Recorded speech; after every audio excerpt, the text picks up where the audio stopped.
I'm extraordinarily confident confident Really in what he believes. So this is how I got to ROI. Is that my first real estate seminar was in 1973. Again, I was still filing for the Marine Corps.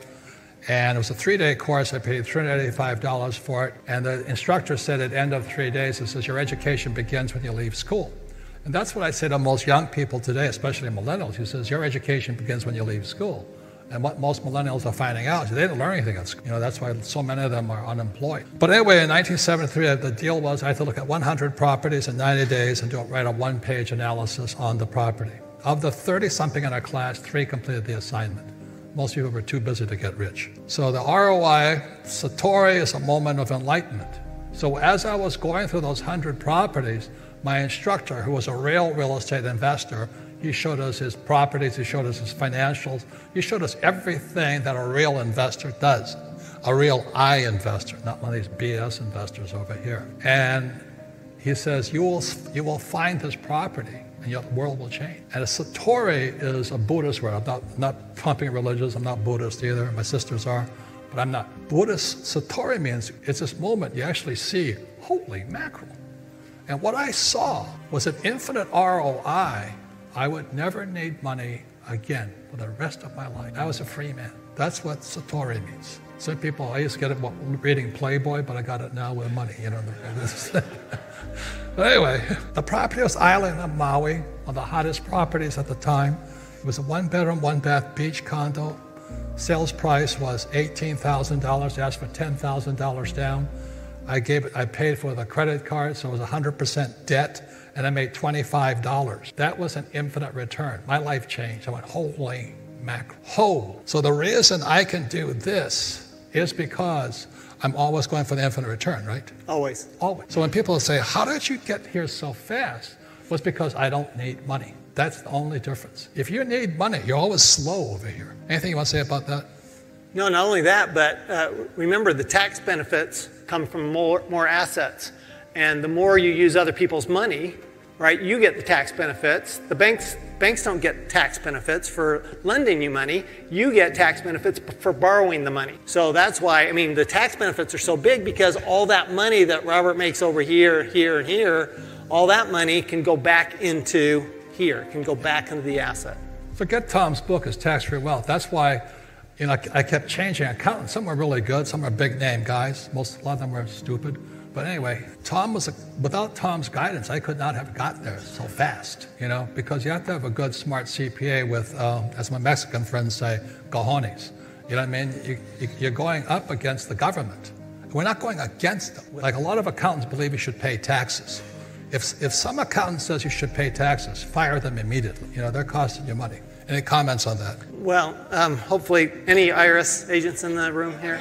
If you think about it, you graduate from college and you're an A student, the IRS probably isn't your first choice of where you're going.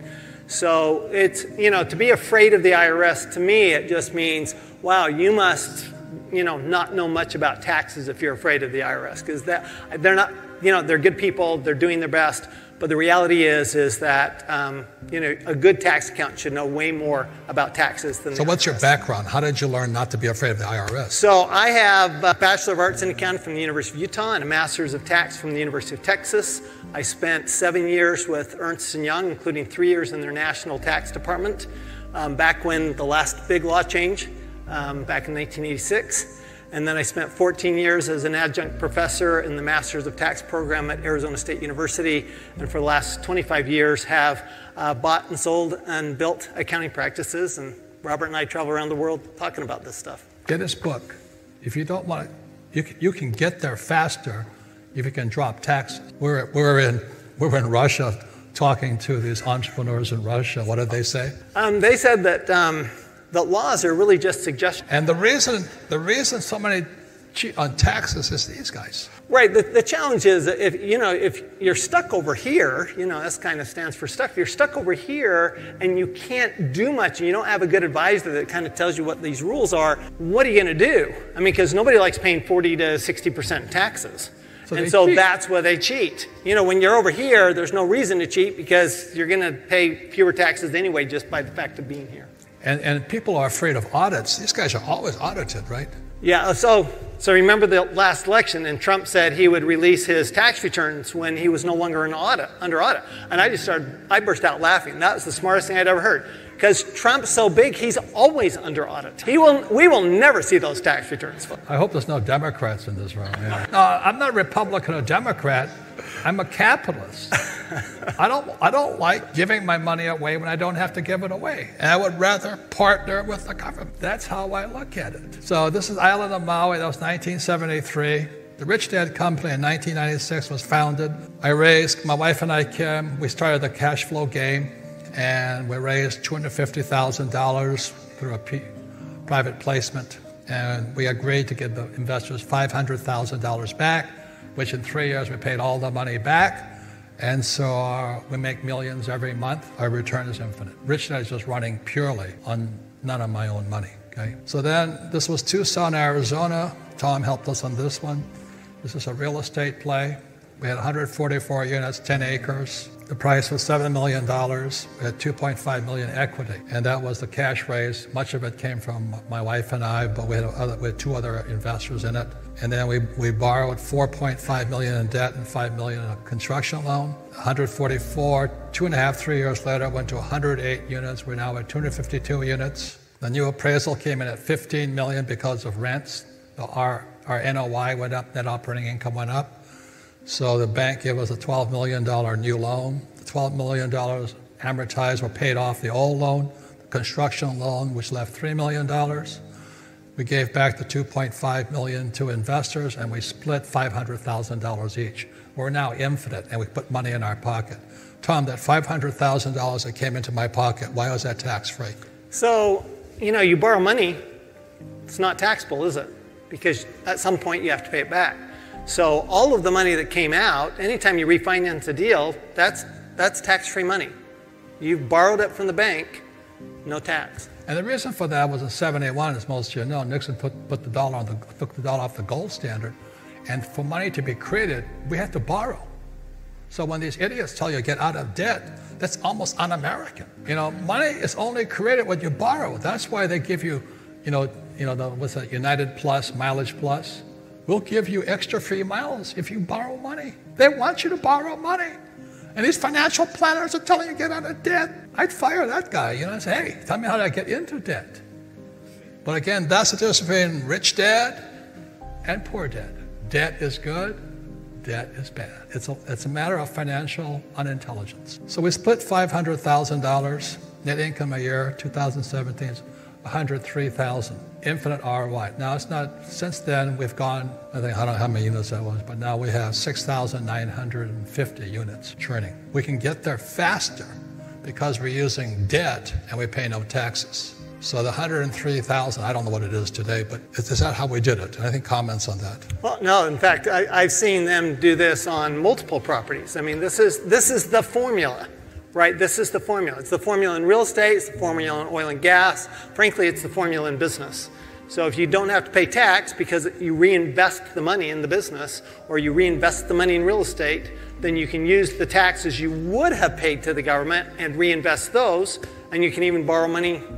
So it's almost an addiction, right? The more assets you buy, the less tax you pay. The more assets you buy, the less tax you pay. It's worse than that. If I don't buy assets, I pay taxes. If I don't borrow money, I pay taxes. So this, for those of you who have an opportunity to go talk to the real estate guys, the investor cruise next spring is on infinite return. I'll be there with some of our other advisors. That's what we teach. I don't teach you to go to school, get a job, and put your money in mutual funds. I'm not that cruel.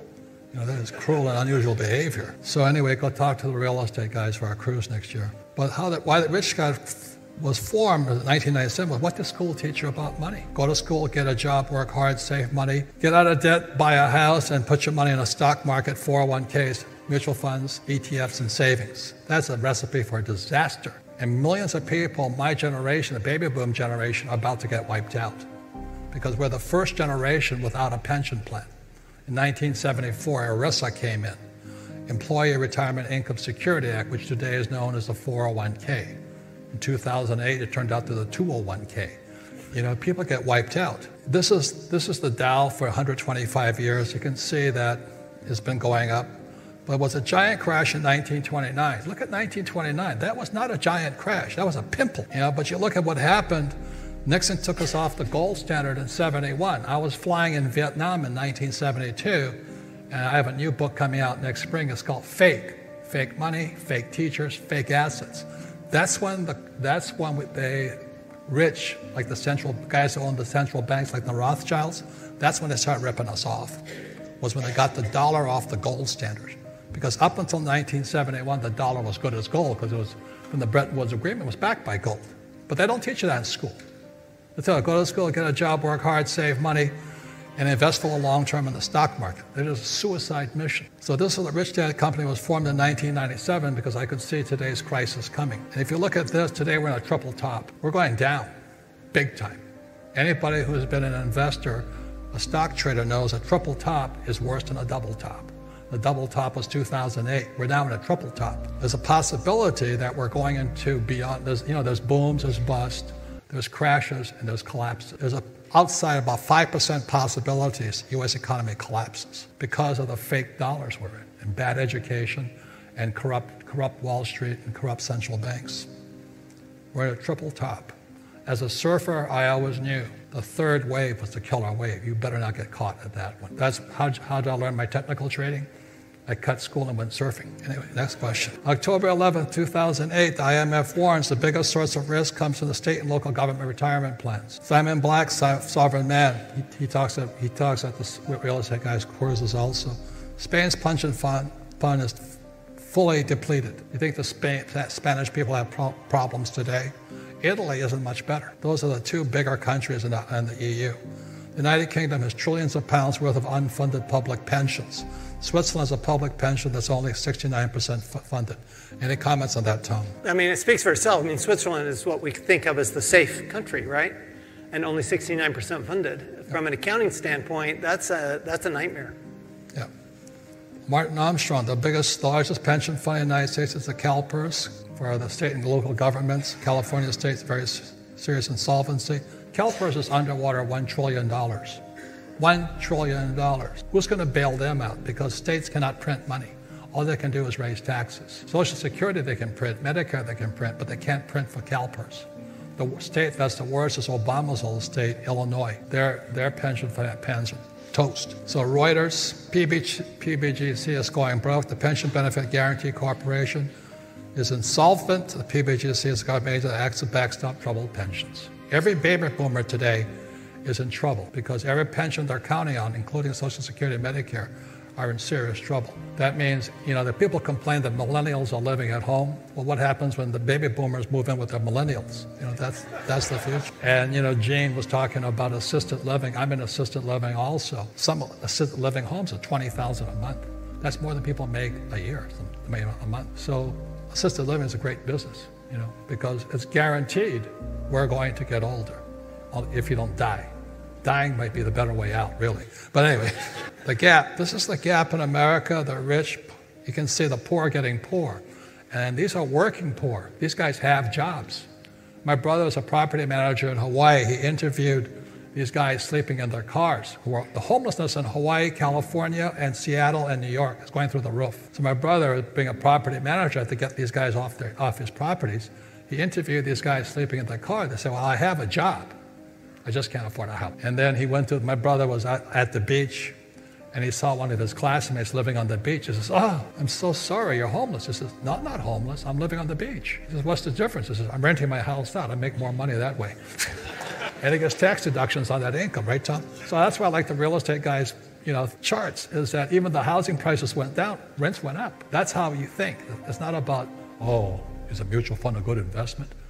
Mutual fund, you put up 100% of the money, take 100% of the risk, take 100% of the losses, and you get 20% if there's any gains. You're getting screwed. The poor and middle class, this is what happens. They go to school, they get a job, they pay taxes, goes to the government. It's all cash flow. They put an IRA, goes to Wall Street, and they buy a house, goes to the bank. That's why the poor and middle class are going broke. Because they went to school, they're told, get a job, work hard, save money, get a 401k. Any comments on this cash flow pattern, Tom? Well, I mean, what I see is, I look at that, and it's all cash flow going out. There's no cash flow going in. They don't know how to turn the cash flow back in because they went to school.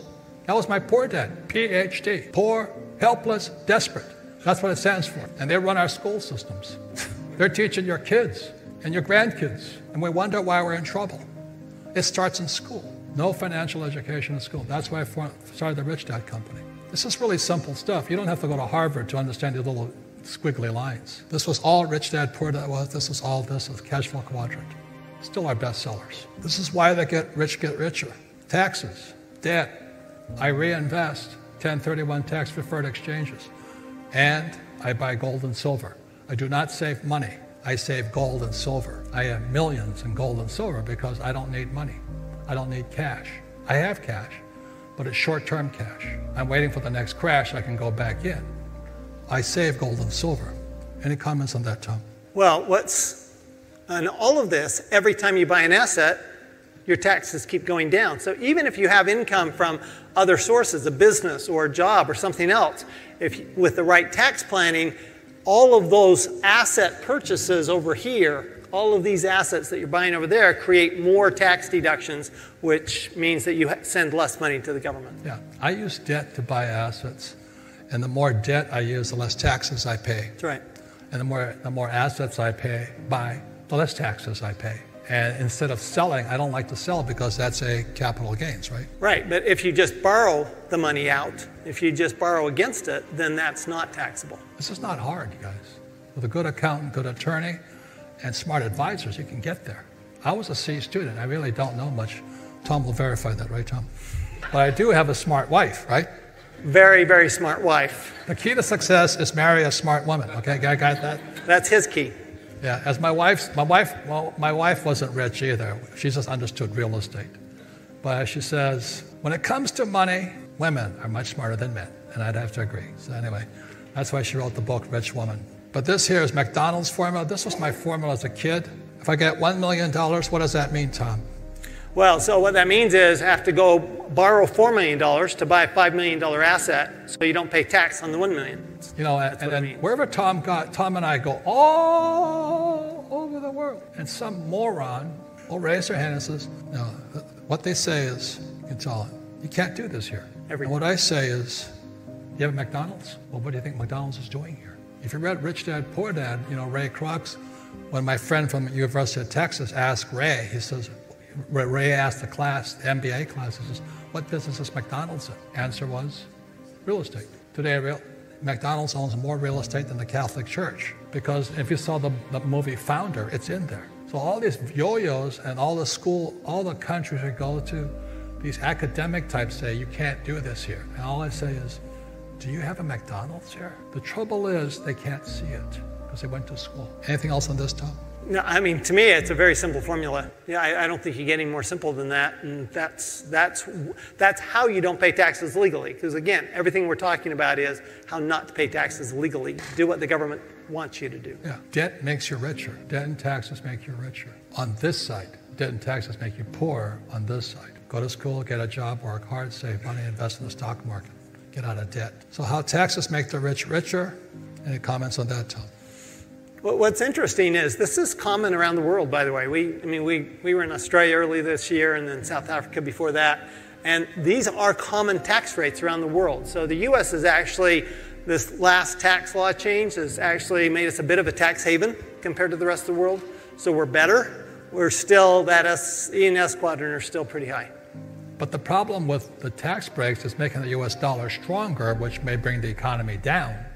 Because as the dollar gets stronger, everybody gets weaker because China and Japan are in serious trouble. So the dollar getting stronger means our trade deficit increases because we don't expect export as much. So we have four problems facing America today. Number one is rising interest rates. Number two is China. Number three is, what was I going to say? Strong dollar. Strong dollar. Number four, retirement. That's why we might come down, those four choices. So this is tax-free income here, depreciation, and that's that Jared Kushner thing. Oh, he's cheating using depreciation. What is that, Tom?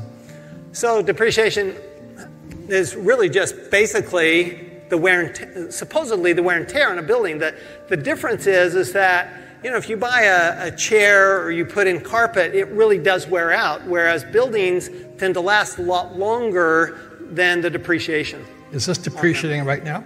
You can watch it. Yeah, it's accelerating. I can see it. Can you see it depreciating in front of you? Carpet depreciates, right? Actually, carpet, now we get to write off the first year. We don't even have to depreciate it. Are the lights depreciating? First year. Furniture? First year. Yeah. Appreciation. Why is appreciation tax-free? Well, so appreciation, remember, we don't pay tax until we actually recognize that gain. So we can appreciate all we want in gold and silver and real estate, oil and gas. If we don't sell it, we don't actually pay the tax. So we can keep it appreciating, we can borrow against it, and not pay the tax. Amortization. So amortization is great because you've got debt that you use to buy this over here, but that debt is being paid for by your tenants, customers, etc. And this is what the New York Times says is some kind of criminal offense. So anyway, ROI Satori, moment of enlightenment, ROI, infinite, can be created with any asset. Once you see it, you can do it with anything. And that's what we'll be teaching in the real estate guys' crews. You can do it with stocks, bonds, options, avocados, anything. But you have to have the education. And that's what our school systems are not teaching us. And that's why we're in serious trouble, because we're run by idiots. So thank you. Thank you very much.